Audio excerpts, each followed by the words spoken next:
परवाला देशाच्या संसदेमध्ये गृहमंत्री अमित शहा यांनी ज्या पद्धतीनं या देशाचे संविधान निर्माते विश्वरत्न परमपूज्य डॉक्टर बाबासाहेब आंबेडकर यांचं नाव घेऊन तुम्ही आंबेडकर आंबेडकर काय करता, जर वारंवार तुम्ही अशा पद्धतीचं जे नाव घेता त्यापेक्षा तुम्ही देवाचं नाव जर घेतलं तर तुम्हाला स्वर्ग मिळेल.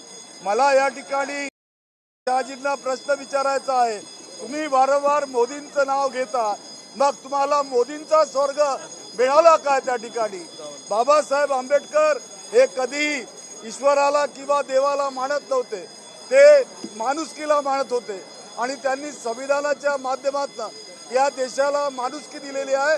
या देशाला समानतेचा, बंधुभावाचा, स्वातंत्र्याचा संदेश दिला आहे. ती आमची अस्मिता आहे आणि तीच आमची या ठिकाणी संपत्ती आहे. हा अपमान आम्ही कदापि सहणार नाही आणि या अपमानाविरुद्ध आम्ही सातत्यानं या देशामध्ये दाद मागणार आहोत. जय भीम.